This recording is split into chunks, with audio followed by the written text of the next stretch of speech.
د چیک پوینټ طالبه عسکره پولیسه اردو تا ته وایم چې ګوره دا ستا یو ښه کلام ورین تندی دا د ټول نظام نمایندګي کوي.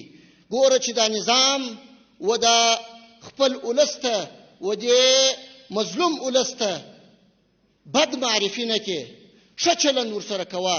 که یې غلطي وکړه پروا نه کوي، په خندا جواب ورکوه. که یې سهوه وکړه، که یې ستا په حق کې تجاوز وکړي پروا نه کوي. ستا توپک په لاس کې دی، ستا سره عجز عاجزي ښه خوند کوي، ستا سره تکبر خوند نه کوي، ستا سره د انتقام اخیستنه خوند نه کوي، ستا سره مقابله خوند نه کوي. ته د چا سره مقابله کوې؟ هغه ولس چې پرون یې تا ته په کور کې ځای درکړی و، هغه ولس چې پرون یې ته تر هدفه رسولې، هغه ولس چې ته په چاپه کې د اشغالګرو سره د مقابلې په وخت کې په خپل کور کې ساتلې، په خپل کور کې یې لار درکول، د خپل ګودر تر غاړه تا ته د تېرېدو موقع درکول او د کمین نیولو موقع درکول، د مین د پټولو موقع درکول، تا ته یې مینونه جوړول راځغلولې درته برابرولې.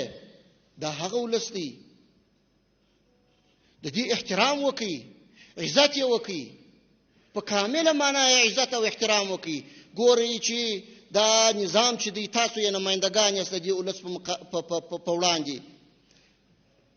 نه هره ورځ زه د ولسي خلکو سره مخامخ کېدلی سم، نه ورسره مخامخ یم، نه یو بل مشر ورسره مخامخ کېدلی سي، نه محترم امیرالمؤمنین صاحب، نه رئیس الوزرا صاحب، نه نور وزیران صاحبان، نه قمندانان مخامخ کېدلی سي. د دې ټولو نمایندګان تاسې یاست. ته چې پر چیک پوینټ ولاړ یې، ته چې په پوسته کې ناست یې، ته چې په ټاور کې ناست یې، ستا سره به دا فکر در سره وي چې دغه کس چې دا روان دی او هغه حق چې د تلاشي یې زه لرم هغه باید دی ماته راکړي او په ښه ورین تندي باندې غوښتنه ورڅخه وکړي، په ښه اخلاقو باندې. کېدلی سي دا د یو شهید پلار وي، کېدلی سي دا د یو شهید یتیم وي، کېدلی سي دا د یو شهید ورور وي، کېدلی سي یو زنانه ده چې دا بوره وي، کونډه وي، کېدلی سي چې دا د یو مظلومې کورنۍ څخه وي. پام چې در څخه زهیر نشي دا ولس. که چیرې ولس د ولس احترام موږ او تاسې ولرو او هغه حقوق وپېژنو چې دا ولس یې پر موږ او تاسې باندې لري، او ولس د دې نظام، د دې خپلې اردو، د دې خپل پولیس چې د مال ساتونکی دی، د عزت ساتونکی دی، د ناموس ساتونکی دی، د هیواد د حریم ساتونکی دی، د ځمکې او د فضا ساتونکی دی، د هغه احترام وپېژني، عزت یې وپېژني، قدر یې وپېژني، بیا به انشاء الله تعالی په هیڅ صورت په یوه قریه او په یوه کلي او په یو غره او په هغه کې یو ځای به هم یو وړه ستونزه هم انشاءالله نه پیدا کېږي.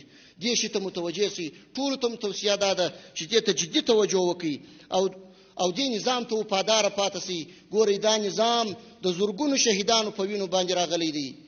دا نظام د ډېرو دربدریو وروسته راغلی دی. یتیمان تاسو ته سترګې په لار دي، کونډې تاسو ته سترګې په لار دي، د شهیدانو پلرونه تاسو ته سترګې په لار دي، ستاسې هر قدم څاري. تاسو باید ډېر متوجه سئ. دې نظام ته داسې وفاداره واوسېږئ، دې نظام داسې اطاعت وکړئ، خصوصا د امیرالمؤمنین حفظه الله او د دې نورو مشرانو داسې اطاعت یې وکړئ لکه څنګه چې یو مړی پر تخته د غسل باندې پروت وي او د غاسل په واک کې وي. دغسې باید خپل ځانونه په اختیار کې ورکړي او مطمئن سئ چې هیڅ کله ستاسو په سر باندې معامله نه کېږي، نه یې کولی سي. هیڅ کله ستاسو بې قدري نه کېږي، نه یې کولی سي. هیڅ کله هم ستاسو په حق کې تجاوز نه کوي. ستاسو ارمانونه به ساتي، ستاسو د شهیدانو ارمانونه به ساتي، ستاسو آهونه به ساتي، ستاسو ټول هغه فکرونه چې تاسو یې په خپل ذهن کې لرئ د نظام د بهبود دپاره، دې ټولو ته مشران متوجه دي. او دا نظام داسې یو پاک او سپېڅلی نظام دی چې د دې نظام بدیل موږ په ټوله نړۍ کې نه لرو. نه مو تر خلفای راشدینو، تر هغو عصرونو د خلافتونو وروسته په ټوله نړۍ کې لیدلی دی او نه به بیا ووینئ. دا داسې یو نظام دی. دې نظام ته به وفاداره پاتې کېږئ، وحدت به ټینګوئ، اتحاد به کوئ، یو د بل سره به ورورګلوي کوئ، د خپلمنځي اختلافاتو څخه به ځان ساتئ، د بدبینۍ څخه به ځان ساتئ، د نفرتونو څخه به ځان ساتئ، د تعصباتو څخه به ځان ساتئ. ډېر کوشش به په دې برخه کې کوئ. د اسلامي امارت سیاست دا دی چې د هیڅ هیواد په داخلي چارو کې لاسوهنه نه کوي، نه پر مرز او پر سرحداتو باندې چاته د تاوان رسولو اراده لرو، نه په داخل د هغو هیوادو کې د چاته د تاوان رسولو اراده لرو. او تاسې ګورئ د امریکا په مقابل کې ګورئ چې خپل ټول توان یې زموږ او ستاسې په مقابل کې مصرف کړی و. په ټوله دنیا کې یې زموږ او ستاسې دپاره یو د امن ځای شتون نه درلودی او هر ځای موږ او تاسې تر خطر لاندې وو. ټول هیواد یې زموږ او ستاسې دپاره سور اور کړی و. بیا هم ګورئ موږ او تاسې د دغه افغانستان د خاورې څخه د باندې پر امریکا باندې هیڅ حمله نه ده کړې او د امریکا هیڅ یو هدف مو د دوی یو هدف مو نه دی په نښه کړی، یو ځای مو حمله نه ده باندې کړې، تجاوز مو نه دی کړی. ټوله مقابله مو په همدې افغانستان کې ورسره وکړله. نو اوس هم موږ خپل حق غواړو، چاته تر خپل حق نه تیریږو، په هیڅ صورت نه تیریږو، نه په داخلي چارو کې چاته د لاسوهنې اجازه ورکوو، نه په خارجي سیاست کې چاته د لاسوهنې اجازه ورکوو، نه په کورنیو چارو کې د لاسوهنې اجازه چاته ورکوو. زموږ په تعلیمي ډګر کې چې څه پالیسي وه دا به خپله پالیسي وي، په نظامي میدان کې چې مو کومه پالیسي وه د اردو په روزنه کې دا به مو خپله پالیسي وي، هېڅ چاته به یې په واک کې نه ورکوو. او همداسې په سیاسي برخه کې به موږ او تاسې خپل سیاست هېڅ چاته په واک کې نه ورکوو او نه مو ورکړی دي. کله و حاشا هېڅ کله دا نشي کېدلی. د نړۍ و ټولو هیوادونو ته وایو زورور دي که کمزوري دي، چې ګورئ تاسې دا واورئ او ښه په فکر او په ښه توجه سره یې واورئ چې افغانان ستاسو هیڅ نوع غیر مشروع مداخله نه مني. هیڅ کله هم دا فکر مه کوئ چې موږ به غیر مشروع غوښتنې د افغانانو څخه کوو او هغوی به یې مني. په دې کې نه ستاسې زور تاثیر لري، نه مو زر تاثیر لري، نه مو زارۍ تاثیر لري. نور باید تاسو افغانان درکړي وای، نور باید تاسو د فشارونو مختلفو فشارونو څخه که سیاسي دي که اقتصادي دي که په نورو برخو کې دي د دې څخه کار وانخلي، تفاهم ته راوړاندې سي، په متقابل احترام اړیکې در سره غواړو. د امریکا سره یې هم غواړو، د هغو هیوادونو سره چې دا 20 کاله یې پر افغانستان باندې یرغل کړی و د هغو سره هم په متقابل احترام ولاړې سیاسي او اقتصادي اړیکې غواړو. د روسانو سره یې هم غواړو، د چینایانو سره یې هم غواړو، د ګاونډیانو سره یې هم غواړو. هیڅ چاته دا بد اراده او بد نیت نه لرو، ټول دې په ښه نیت باندې راوړاندې سي، زموږ دروازې په وړاندې خلاصې دي.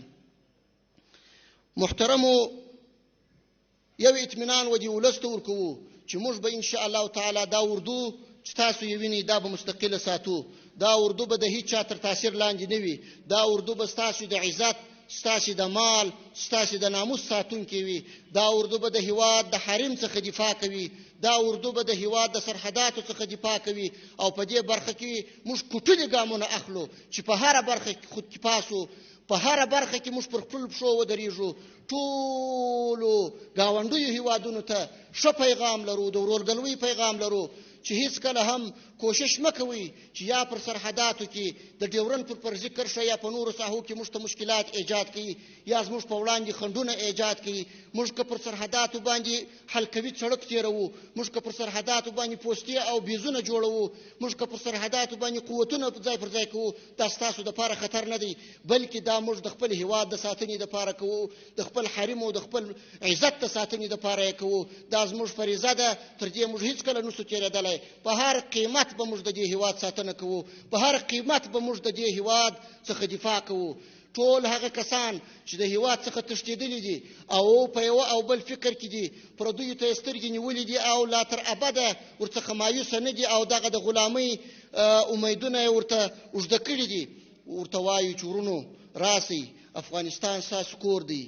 دا کور او په دې کور کې اوسېدنه موږ تاسې ته حق درکوو. تاسو زموږ ورونه یاست، هیڅ نوع اختلاف مه کوئ، مه نظامي اختلاف کوئ، مه سیاسي اختلاف کوئ، مه په یوه برخه کې بیا افغانان و مشکلاتو او ستونزو سره مخامخ کوئ. راسئ، زموږ ورونه یاست، کښېنئ، په خپلو کورونو کې ژوند وکئ، زندګي وکئ، تجارت وکئ، هر څه چې مو مشروع په دې هیواد کې تاسو کوئ، زموږ لخوا به تاسو ته اجازه یي، موږ به ستاسو امنیت ساتو، موږ به ستاسو سره همکار یو، موږ به ستاسو په خدمت یو. خو که بیا هم یو بدمرغه انسان پیښیږي او هغه بیا هم د د دې ټولو حسناتو د دې ټولو نیکیو د عفوي او د دې ښه نیت سربیره بیا هم دی غولول کېږي د پردیو د خوا څخه او لمسول کېږي د پردیو د خوا څخه یو ځای امنیت اخلالوي یا په یو غره کې یا په یو ځنګله کې یا په هواره کې یا په داخل د افغانستان کې یا پر سرحداتو د افغانستان یا په ښارونو کې دا غږ مو واورئ او دا اخطار مو واورئ چې هیڅکله موږ تاسو ته اجازه نه درکوو. تاسو به د عدالت او د قانون منګولو ته سپارو، تاسو به د اسلامي شریعت منګولو ته سپارو، تاسو باندې به اسلامي شریعت جارو کوو. په هیڅ قیمت موږ نه پرېږدو نور چې افغانستان بیا امن شي، په هیڅ قیمت موږ نور نه پرېږدو چې په افغانستان کې بیا جنگ و جګړې او مشکلات ایجاد شي. تاسو باید نور دا خبره درک کړئ او د خپلو دغو ناوړو کړنو څخه لاس واخلي. هغه که داعش دي که باغیان دي که هر څوک دي، ټول باید په زغرده واوري چې په هیڅ قیمت موږ د چا زور ته نه یو تسلیم سوي. هغه که په هر نامه او تر هر عنوان لاندې وي، موږ په دې خاوره کې یو اسلامي نظام حاکم کړی دی. تر مرګ او تر اخري سلګۍ به د دې څخه دفاع کوو. تیښته او ځغاسته نه لرو او پر میدان باندې به درته ولاړ یو، مقابله به درسره کوو او په هیڅ قیمت به انشاءالله د الله جل جلاله په نصرت تاسو په خپلو شبو اهدافو کې کامیابه نه شئ.